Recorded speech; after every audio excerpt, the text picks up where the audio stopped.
Ubur-ubur ikan lele. Si Jamal PDKT hadir le. Ayo nonton si Jamal PDKT. Memang ke. Ayo do nonton cah.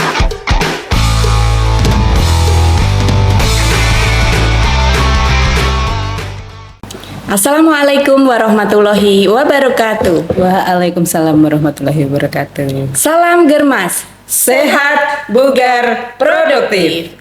Hai Sobat Healthies, berjumpa kembali dalam acara Si Jamal PDKT, siaran Jumat malam podcast Dinas Kesehatan, bersama kami dari Puskesmas Tunjungan. Perkenalkan, nama saya Fitriana Kusuma yang nantinya akan memandu acara, dan saya hadir bersama narasumber hebat kita. Beliau adalah seorang bidan, Ibu Marita Herwati, Sarjana Terapan Kebidanan Magister Manajemen. Halo Bu Eta. Halo Kak Fitri. Bagaimana kabarnya hari ini? Alhamdulillah baik Kak Fitri. Iya, puasanya lancar? Alhamdulillah lancar sampai siang ini. Iya. Nah, Bu Eta mungkin sebelumnya bisa menyapa Sobat Sehat terlebih dahulu sebelum kita memulai acara. Ya, terima kasih. Assalamualaikum warahmatullahi wabarakatuh. Saya Marita Herwati, bidan Puskesmas Tunjungan. Alhamdulillah hari ini bisa menyapa Sobat Healthies semua. Ya, semoga Sobat Healthies hari ini selalu diberi keberkahan sehat, bahagia dan selalu semangat. Ya, amin.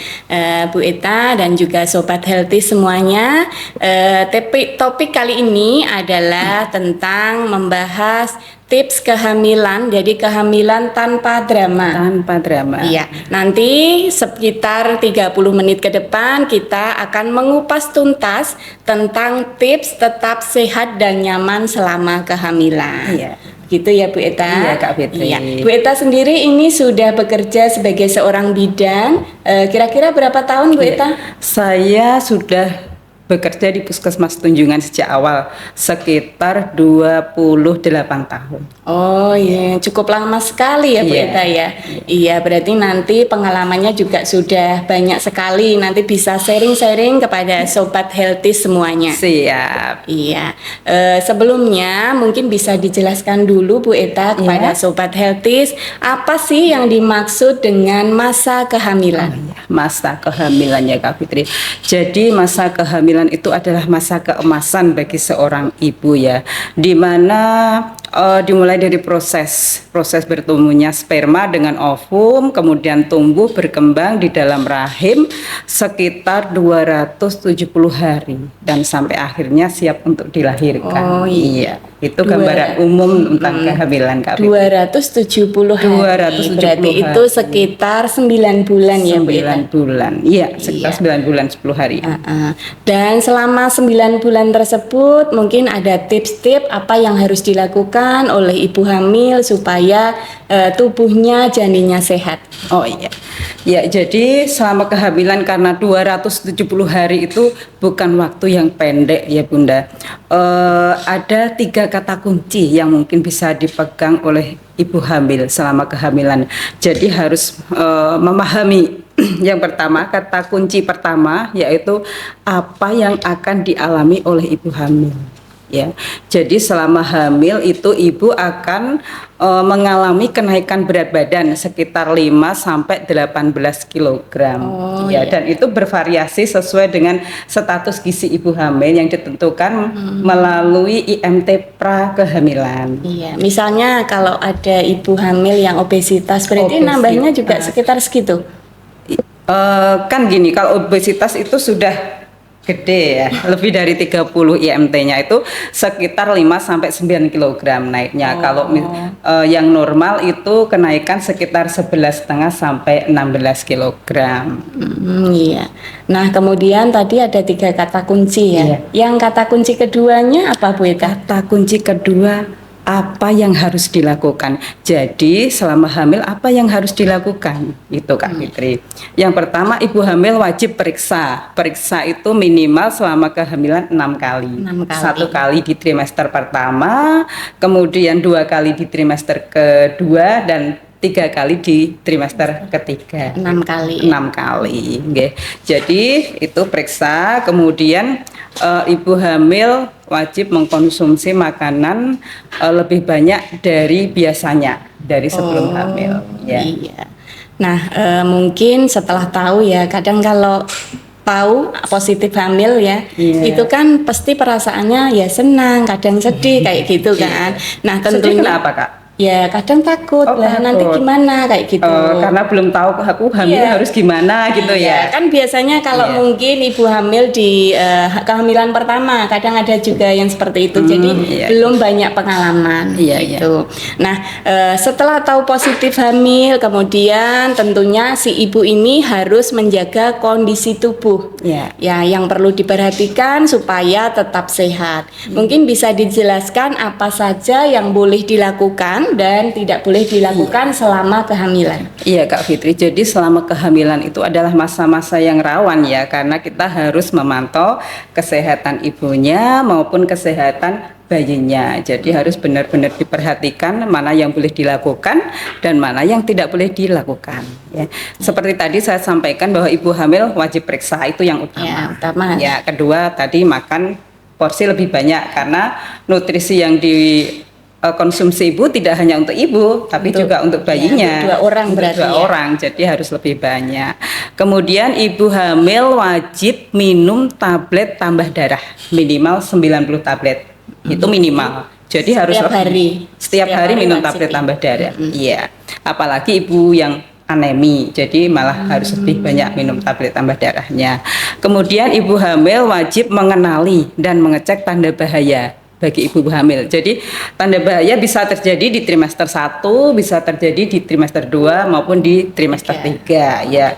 Antara lain bila terjadi demam tinggi, kemudian pusing, muka, kaki, tangan bengkak, itu termasuk tanda bahaya. Untuk trimester pertama Kak, biasanya kan terjadi mual mutah tuh. Nah, kalau mutahnya berlebihan itu juga tanda bahaya. Gitu. Kalau di trimester akhir, tanda bahayanya bisa misalnya gerakan bayi itu kan sudah terasa ya, biasanya di trimester kedua. Kedua sudah mulai ya. ya. Nah, di trimester 3 itu kan sudah aktif nih karena sudah bayi ya. Itu kalau gerakan bayinya kurang dari 10 kali dalam 12 jam itu termasuk tanda bahaya. Kemudian terjadi perdarahan dari jalan lahir itu bisa terjadi di trimester 1 dan 3 itu juga harus diwaspadai ya. Kalau di trimester 1 kan kita waspada kalau terjadi keguguran atau kehamilan di luar kandungan. Kalau di trimester 3 itu sudah lain lagi, bisa juga karena perdarahan disebabkan plasentanya letak rendah atau pelepasan plasenta. Gitu. Terus untuk makanan minuman sendiri ini apa yang boleh dimakan ataupun yang tidak? Biasanya kan harus hati-hati juga kalau ibu hamil. Iya, pada dasarnya semua makanan diperbolehkan asal memenuhi gizi untuk ibu hamil. Lebih baik makan makanan yang diolah sendiri Kak. Jadi nggak makan makanan yang dari pabrikan, pengawet. Itu boleh ya. Junk food itu dikurangi. Iya, kalau bisa kan masak sayur sendiri, lauk sendiri, ya ditambah buah, diperbanyak proteinnya Kak. Ya dari lauk protein hewani itu. Kalau minuman, ada minuman tertentu yang tidak boleh dikonsumsi? Iya, jadi ya ada juga minuman yang mengandung soda, kemudian mengandung pengawet, terus pemanis gula buatan itu juga nggak bagus untuk ibu hamil. Nah itu kopi, teh kayak gitu? Kopi, teh itu juga dikurangi apalagi minuman yang mengandung alkohol itu jadi dihindari itu. Iya. Kalau minuman bersoda tetapi dia mengandung vitamin C, itu kan ada ya Kak ya produk yang minuman bersoda tapi mengandung vitamin C, kita kan ngambil vitamin C-nya tuh ya kalau itu sebenarnya dihindari untuk dikonsumsi oleh ibu hamil karena kebanyakan juga mengandung kafein dan pemanis buatan dan itu tidak bagus untuk ibu hamil ya. Itu hal-hal yang Tidak boleh. Kemudian ibu hamil juga diharapkan tidak merokok ataupun terpapar asap rokok. Iya. Nah, Sobat Healthies perlu tahu ini khususnya bapak-bapak ya yang biasanya sering merokok. Nah, kalau istrinya sedang hamil diharapkan pokoknya tidak boleh dekat-dekat dengan istri. Jadi kalau merokok harusnya di luar ruangan. Iya. Karena kita tahu bahwa merokok itu adalah perokok aktif, sedangkan kita ya Bu Eta, Iya. ibu hamil, terus kita anak-anak itu adalah perokok pasif. Perokok Jadi pasif. bahayanya Lebih itu bahaya lagi. bahaya karena tidak menghisap rokoknya melainkan menghisap Asap. ampasnya. Ya, ampas itu Iya, tadi. iya, karena kan kita ketahui asap rokok itu banyak mengandung racun berbahaya ya Kak Iya. ya, yang berbahaya dan bisa berakibat cacat bawaan pada bayi juga. Iya, ingat nih bapak-bapak semuanya wajib ya ditonton ini. Kemudian untuk minum obat. Iya. Iya, tentunya minum obat ibu hamil kan tidak boleh sembarangan ya Bu Eka. tentu. Itu mungkin bisa dijelaskan kenapa tidak boleh minum obat sembarangan. Iya, jadi kalau ibu hamil menderita sakit itu kan sekarang tenaga kesehatan sudah di desa semua juga sudah ada, puskesmas juga sudah ada dokternya. Kalau ibu hamil sakit, lebih baik periksa saja ke tenaga kesehatan, nanti pasti akan diberikan obat. Jangan beli obat di warung-warung tanpa resep dokter. Oh iya, Iya. seperti itu ya. Iya. Iya. Untuk nutrisi tadi juga harus dipenuhi, terus kebutuhan saat hamil juga harus terpenuhi gizinya Harus maksudnya nggih. terpenuhi. Nah, kebetulan hari ini kita kan memasuki bulan puasa, kita masih puasa. Apakah ibu hamil boleh ikut berpuasa? Minta tolong dijelaskan. Iya, alhamdulillah ini kita pas di bulan puasa ya Iya. Kak Fitri. Bulan Ramadan, bulan yang penuh berkah, di mana pahala kita dilipat gandakan, insya Allah dibukakan pintu-pintu surga. Tentu semua umat Muslim mendambakan kedatangan bulan Ramadan. Tapi bagaimana dengan ibu hamil? Nah, tentu ibu hamil boleh berpuasa asalkan yang kondisinya sehat, kuat. Misalnya di tengah perjalanan puasa karena terik matahari gitu ya. panas Haus itu ya Kak ya, akhirnya kan jadi haus, terus jadi pusing, lemah, itu segera saja dibatalkan ya. Boleh, Dan boleh. lebih mantapnya kita konsultasi aja dulu ke tenaga kesehatan gitu. Karena setiap kondisi ibu hamil kan berbeda-beda Iya, gitu. gitu. Kalau saya dulu sih baik-baik saja. Iya. Nggih. Untuk tadi kata kunci pertama, kedua sudah, kemudian kata kunci yang ketiga itu apa yang harus Oh dilakukan? iya, kata kunci yang ketiga yaitu mengapa harus dilakukan. Jadi mengapa kita harus periksa itu merupakan kata kunci yang ketiga. Jadi selama hamil kita periksa itu untuk memantau kesehatan ibu dan bayinya. Itu yang pertama. Yang kedua, mengenali dan mengecek sedini mungkin tanda bahaya atau masalah yang ditemukan selama kehamilan. Jadi begitu diketahui ada permasalahan Kak Fitri, kan tentu tenaga kesehatan segera melakukan tata laksana tuh untuk mengatasinya itu. Kemudian yang ketiga itu untuk mempersiapkan ibu hamil maupun keluarganya untuk menghadapi masa-masa masa-masa kehamilan, persalinan, terus nanti sampai akhirnya masa nifasnya itu memang harus dihadapi bersama-sama, tidak sendirian ibu hamilnya Kak. Berarti untuk suami harus tetap menjadi suami siaga. Harus tetap siaga dan keluarganya juga. Harus ada saling support dukungan antara ibu hamil, suami dan keluarga. Iya. Begitu ya Bu Eta ya. Iya. Untuk selanjutnya ini kan tadi kita kehamilan ada 3 semester ya, trimester 1, 2, dan 3. Nah di masa-masa trimester itu apakah ada perlakuan khusus untuk ibu hamil? Iya, jadi tadi dijelaskan tuh ada trimester 1, 2, 3. Mungkin ibu hamil ada yang belum paham itu trimester 1 itu Iya. yang apa sih, Iya. 2 apa sih ya. Kalau trimester 1 itu kehamilannya usia 0 sampai 12 minggu Kak. Ya. Terus trimester kedua itu 13 sampai 28 minggu. Dan di trimester ketiga itu 28 lebih berarti ya, 29 minggu sampai nanti 40 minggu. menjelang kelahiran. Nah, masing-masing trimester itu memang punya perlakuan khusus. Iya. Ya. Yang pertama trimester 1 misalnya. Iya. Kalau dulu Kak Fitri nih trimester 1 baru ketahuan hamil. Nih aku kok terlambat nih 1 minggu. Terus yang dialami apa Kak Fitri? Kalau saya biasa aja Oh, Bu biasa Eka. ya? Iya, kan tadi beda-beda. Beda ya. Kalau saya nggak biasa. Saya wes mual, mutah, lemes. Beda-beda memang. Dari 3 saya memang 3 ya. Iya. Saya itu setiap kali hamil ya itu langsung terasa mual, mutah. Nyidam kayak gitu? Nyidam, Oh, iya. iya. Kalau masyarakat mengatakan nyidam. Nyidam. Ya, Biasanya lemes-lemesnya di trimester pertama ini trimester ya. pertama, iya. Nah, di trimester pertama itu kejadian mual mutah, ada mual yang normal, ada yang nggak normal. Kalau cuma mual, makanan masih bisa masuk, itu nggak masalah karena masih ada konsumsi zat gizi yang masuk ke tubuh. Iya. Tapi kalau berlebihan, sampai lemas kayak iya, gitu, terus begitu makan masuk, ya. balik lagi, makan balik lagi itu memang perlu ditata laksana. Jadi biasanya kalau hiperemesis ya Kak, itu namanya hiperemesis gravidarum yang derajat 3, 4 itu memang perlu untuk biasanya opnam. Oh, Iya. segera periksa. Nah, Iya. gitu. Penanganannya adalah harus opnam ya, Iya. karena mungkin badannya terlalu lemas. Terlalu Gitu. tidak ada konsumsi gizi yang masuk. Setiap kali makan keluar, minum saja Iya. keluar.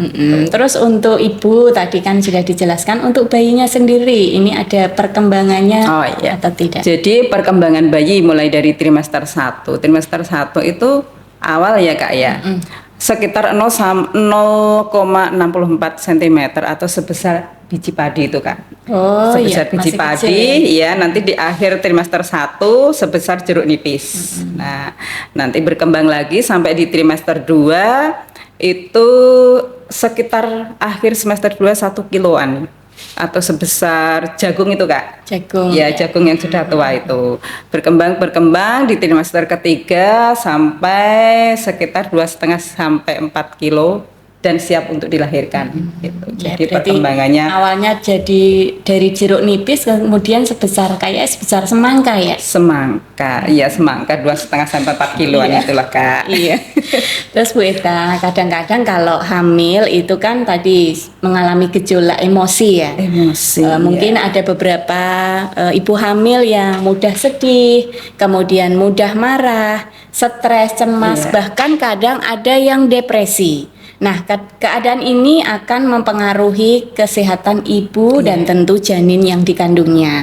Mungkin perlu dijelaskan tentang tips kesehatan jiwa selama ibu hamil. Iya, iya benar Kak Fitri. Jadi selama kehamilan itu kan terjadi peningkatan hormon estrogen dan progesteron. Dan hormon itu akan mempengaruhi kondisi jiwa ibu. Ibu jadi gampang marah, mudah tersinggung, stres, ya. Benar. Dan itu, oh benar ini kelihatannya juga. Kan Oh banyak, katanya. ya, kan sering Saya cerita-cerita kira Kak gitu. Fitri dulu Iya. gitu. Ya, jadi memang itu normal-normal aja pada ibu hamil asalkan tidak sampai berlanjut ke yang stres berat ya, sampai depresi. Makanya ini di tahun 2025 ada program dari pemerintah untuk pemeriksaan ibu hamil Kak. Pemeriksaan ibu hamil di puskesmas itu ditambah 1 item, yaitu screening kesehatan jiwa bagi ibu hamil. Itu dilakukan di trimester 1 dan di trimester ketiga. Berarti 2 kali ya. 2 kali. Jadi begitu dilakukan screening ada tanda gejala nih gangguan jiwa, bisa segera dikonsulkan ke petugas kesehatan jiwa di puskesmas dan kalau perlu dirujuk ke rumah sakit untuk konsultasi dokter jiwa. Oh begitu ya. Iya. Terus kemudian tadi kan di trimester pertama, kemudian Iya. trimester 2 mungkin ada perkembangan janinnya atau gimana? Ya, tadi sudah saya sampaikan di trimester 2 itu awal kita mual muntah. Nah, di trimester 2 itu sudah mulai stabil nih, sudah mulai Membaik gitu ya? Iya, makan sudah bisa, minum sudah bisa, dan di usia kehamilan 20 mingguan itu kita biasanya sudah merasakan nih tendangan bayi gitu, udah mulai Di merasakan. berapa bulan itu Bu? 4 bulan kayaknya ya? 20 minggu? 5 bulan. Oh, 5 bulan. Iya, itu sudah mulai merasakan gitu. Dan karena bayi itu sudah, itu tadi yang saya sampaikan, sudah sekitar 1 kiloan itu. Iya.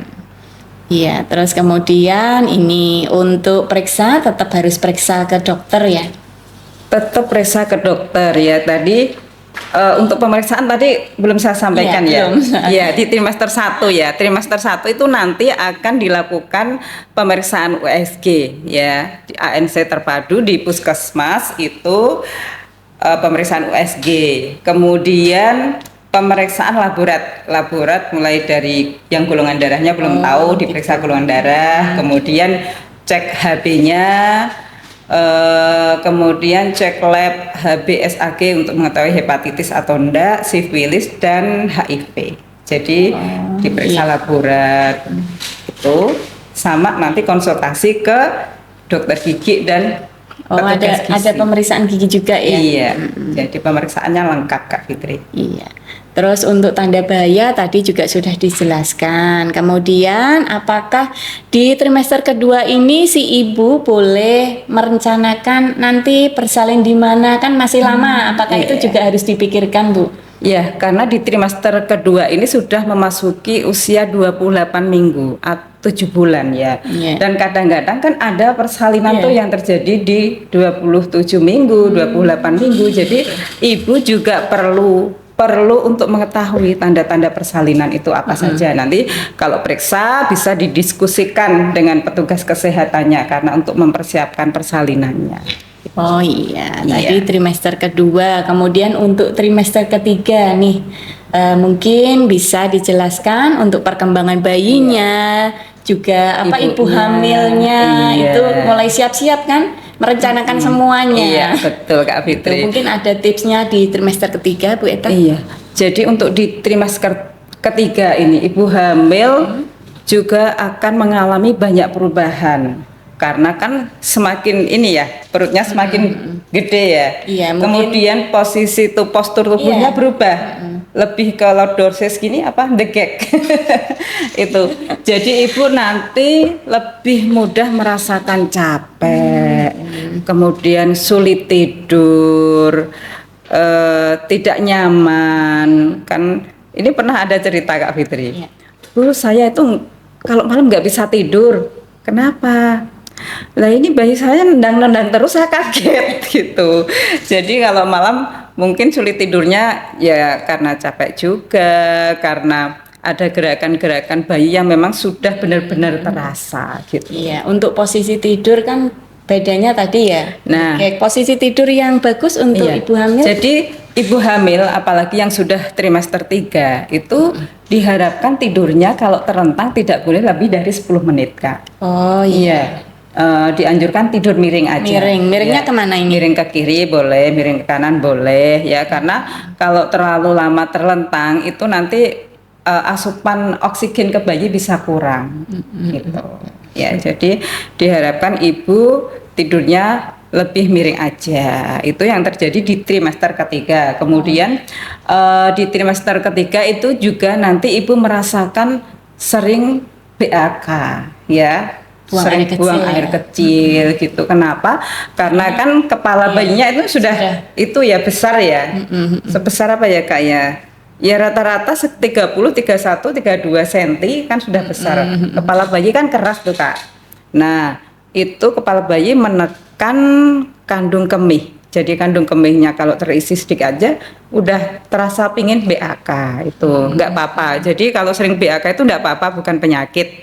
Kadang kan di desa itu gini Bu, sering BAK ini ada bayi ya, rahim itu orang desa. Kalau orang desa mengatakan itu turun ya, jadi biasanya terus malah dipijat itu boleh enggak? Boleh Kak. Jadi selama hamil itu jangan sampai perutnya itu dipijat-pijat oleh dukun karena bisa menimbulkan kontraksi, justru malah bisa lahir dini gitu. Begitu. Iya. Terus untuk pemeriksaan di trimester ketiga ini kalau di puskesmas ada USG-nya ya. Jadi untuk di trimester ketiga ini diulang Kak ya. Diulang untuk USG lagi Kenapa kok di USG kan UP? Untuk menentukan bagian terbawah janin itu apa, untuk memastikan posisinya sudah pas apa posisinya belum. bayinya sudah pas belum. Kemudian bisa untuk ngecek apakah ada lilitan tali pusat ya, karena kalau terjadi lilitan kan Kak bayi kayak kecekik ya, apalagi nanti kalau lilitannya banyak terus kencang. Nah itu, jadi di trimester ketiga itu dilakukan USG lagi, kemudian diperiksa lagi untuk HB-nya. Ya, karena diharapkan ibu hamil itu HB-nya normal ya 11 gram, jangan sampai kurang, karena itu bahayanya banyak. Makanya di trimester itu diperiksa, kalau ketahuan HB-nya kurang segera nanti diberikan tata laksana. Iya Bu Eta, sekarang kan zamannya sosial media ya, banyak ibu-ibu yang suka browsing-browsing pengetahuan tentang kehamilan atau apapun. Jadi untuk ibu hamil juga bisa browsing di internet, kemudian di sosmed lainnya ya Bu Eta, tetapi ada catatannya pastinya, kalau browsing tidak boleh dari sumber yang tidak terpercaya gitu ya. Terus kemudian untuk selain perencanaan tempat persalinan itu juga harus pasti ya. Kemudian perencanaan ini KB sendiri ada ndak? Harus ndak? Misalnya kalau ada pasien ke puskesmas diedukasi untuk KB apa tidak? Jadi untuk di trimester 3 ini ya Kak ya, ditambah lagi nih trimester 3 itu kan sudah saatnya persalinan. Jadi lebih banyak yang harus dibahas oleh ibu hamil, harus diketahui ya. Mulai dari proses persalinan, mulai dari persiapan persalinan itu juga disiapkan sedini mungkin. Dan untuk KB ini juga penting Kak. Ya, karena direncanakan ya. Harus direncanakan sejak hamil itu. Karena apa? Begitu lahir nanti bisa segera dilaksanakan ya, karena sudah direncanakan di awal, tidak bingung lagi milih-milih apa. Ya takutnya gini, ada banyak yang ibu hamil KB nanti dulu aja lah, nanti kalau sudah datang bulan lagi gitu. Nah ini yang sering kecolongan Kak. Jadi menunggu datang bulan sampai berbulan-bulan nggak haid, akhirnya hamil justru lagi. Malah hamil lagi. Itu gitu. Tentunya sangat berbahaya juga. Nah itu sangat berbahaya dan kasihan, masih punya bayi yang harus dirawat, kemudian hamil lagi. Masih belum istilahnya masih belum sembuh organ, belum pulih organ-organ dari itu ya. Jadi diharapkan KB itu sudah direncanakan sejak hamil di trimester ketiga. Iya. Baik, panjang dan jelas sekali informasi yang sudah disampaikan oleh narasumber kita. Ternyata sudah 30 menit Bu Eta, waktunya kita undur diri. 30 menit ya Kak ya? Iya, nggak terasa ya? Nggak terasa ternyata. Mungkin sebelum kita akhiri, Bu Eta bisa memberikan close statement untuk acara kita kali ini. Terima kasih Sobat Healthies, terima kasih atas partisipasinya pada hari ini. Pesan saya saat ini yang baru hamil ya, periksakanlah kesehatan dengan kontrol rutin sesuai dengan jadwal, sehingga nanti ibu sehat dan bayinya juga sehat selamat sampai persalinan. Iya. Baik, terima kasih Bu Eta. Sama-sama Kak Fitri. Sudah berbagi ilmunya di sini dan sudah meluangkan waktunya untuk sobat sehat semuanya. Sobat Healthy, sampai berjumpa lagi pada acara Si Jamal PDKT episode berikutnya. Kami mohon undur diri. Billahi taufik walhidayah. Wassalamualaikum warahmatullahi wabarakatuh.